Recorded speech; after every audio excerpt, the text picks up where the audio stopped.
खुलुमबाय गोजोन फुंबिलि फैदो दासान्दिनि मोननैसो गोदान खौरां मिथिना लानो जुदि नोंथाङा चेनेलाव गोदानब्ला चेनेलखौ साबस्क्राइब खालामनानै ला जाहाथे फुंबिलिनि समावनो खौरांखौ मोननो हायो। बारग' एनडिएफबि फोरनि मोनसे गोनांथार मिथिनाय जायफोर बारग' एनडिएफबि फोरा जायखिजाया सोमावसारनाय समाव नांना थानाय केसफोरा पेन्डिं जानानै दं एबा कर्टनिफ्राय नटिस फैबाय थादों बिथांमोननिसिम मोनसे गोनांथार मिथिनाय।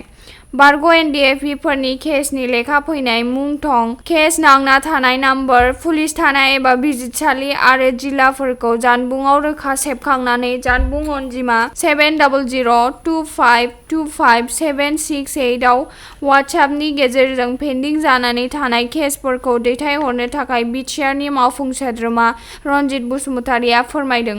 बिजनीआव गोबां बिबांनि नंखाय रां बिलाइ बोखांनो हादों। नंखाय रां बिलाइजों लोगोसे सानै फालांगिरिखौबो हमनो हादों एसएसबि हानजाया। थांनाय 26 आगस्ट खालि बेलासि समाव चिरांनि बिजनी मलदांपुरि हुमकिपारा सारियालियाव एसएसबि हानजानि सिग्रोमनायाव नंखाय रां बिलाइजों लोगोसे सानै फालांगिरिखौ हमदों। बे हमजानाय फालांगिरिखौ बिजनीनि 2 नं सारागावनि थागिबि मिथुन मण्डल आरो साहाबुद्दिन हुसेन होननानै मिथिनो मोननाय जादों।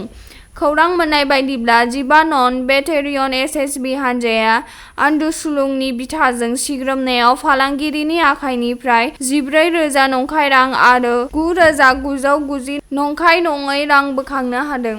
AS 26E7065 स्कुटिजों नंखाय रांखौ लोगोआव लांफानानै बिजनीनिफ्राय हुमकिपारा सारियालि फैबाय थानाय समाव एसएसबि हानजानि आखायाव गोग्लैयो। सानै फालांगिरिया गुबुन फारसेथिं एसएसबि हानजाया फालांगिरि साहाबुद्दिन हुसेननि नंखाय रांजों लोगोसे मेसिनबो बोखांनो हाबावो।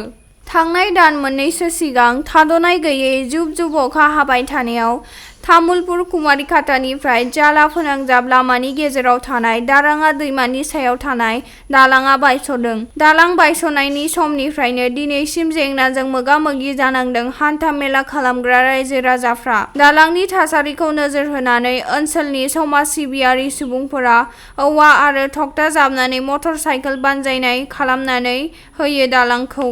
नाथाय गिदिर गारि बाननो हायैयाव फरायसालिसिम फरायसाफोरनि थांलाय फैलाय खालामनाय, हाथाय बाजाराव मुवा बेसाद लांनाय आरो सावस्रि फाहामथायनि थाखाय मेडिकेलसिम बेरामि लांनायफोराव जेंना नुजाथिदों। बेखौ नोजोर होनानै आसामनि गिबि मन्थ्रि डक्टर हेमन्त बिश्व शर्मा आरो बिटिआरनि गाहाय मावफुं सोद्रोमा प्रमद बर' बिथांमोननिसिम खावलायहरनानै जेंनाखौ सुस्रांनानै होनो खावलायहरदों रायजो राजाफ्रा। खौराङा एसेनोसै गोजोन्थों।